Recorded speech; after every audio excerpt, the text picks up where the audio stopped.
Now, a Chinese national is set to be extradited for defrauding the Chinese government of about 120 million rand.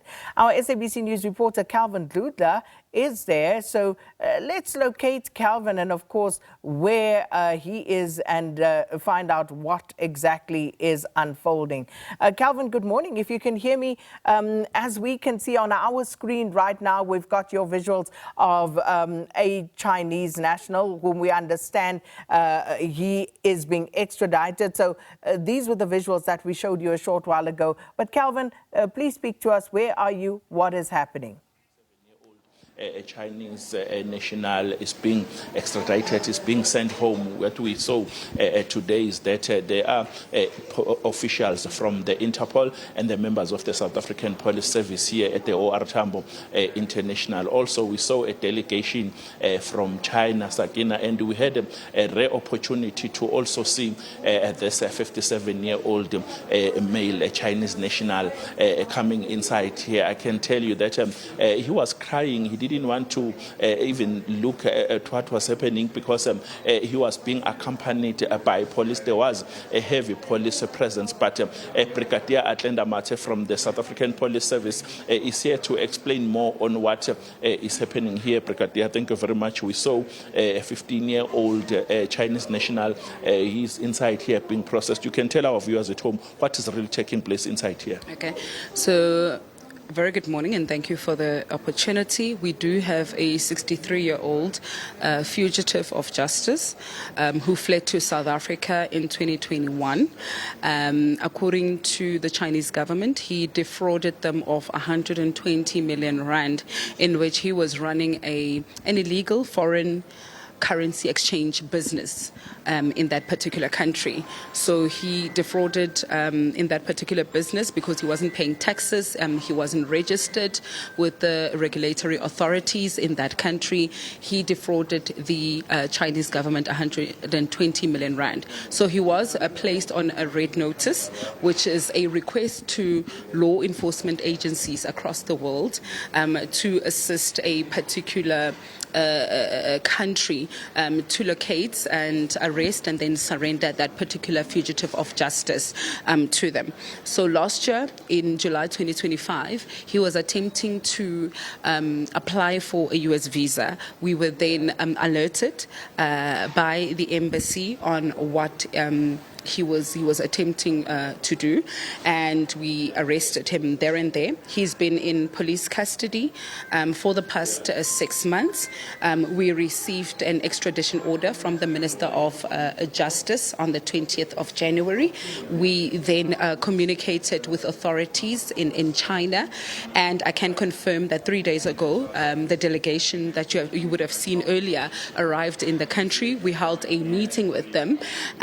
They not only alerted us on this particular fugitive, but they also alerted us on 18 others that we have been looking for, actively searching for.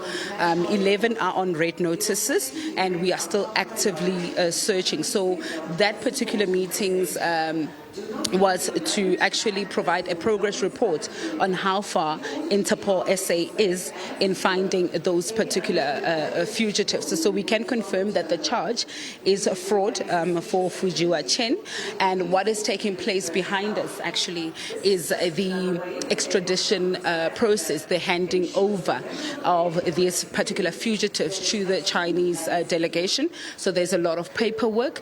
There will be searching of the suspect, what he has in his possession, ensuring that he's free from injuries and so on. We will then hand over the paperwork to the Chinese delegation, escort them to the terminals, and they will then head to China. And on arrival in China, he will then be formally arrested by law enforcement agencies in that country. He will be taken to a local prison where he will await the trial, his trial, where he will stand trial for fraud, money laundering charges in that particular country for defrauding the government of 120 million rand. Before I wrap, let's talk about something else. Let's talk about what was mentioned by the police minister yesterday on those who are have been mentioned on the Madlanga Commission. The minister is saying that he did communicate with your principal about the suspension of those who are involved. What would you say on that?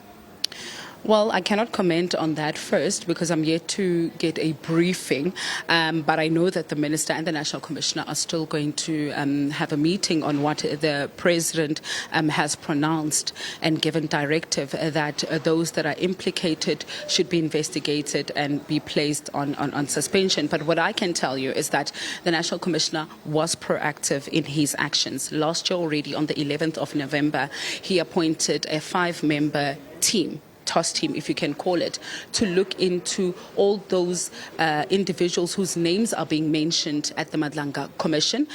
So that team is already in place. It has been doing quite some work. We already have 2 members, senior officers, that have already been suspended.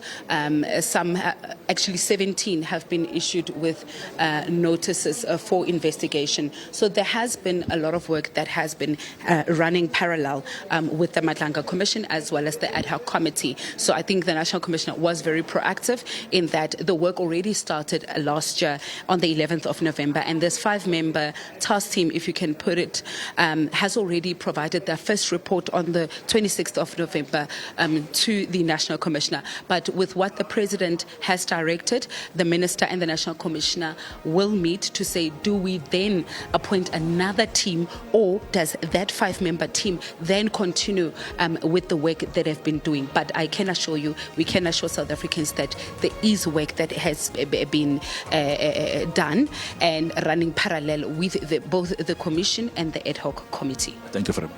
That was Brigadier Athlenda Mathe. She speaks for South African Police Service nationally, confirming that a 63-year-old Chinese national is being detained at the police station behind me. As I have mentioned, we are at the OR Tambo International Airport. That is where the Chinese national is being extradited. Athlenda mentioned that he is being processed. There are documents that they need to fill in, and I have mentioned that we saw China's delegation coming in here. We also have had an opportunity to see this fugitive getting inside here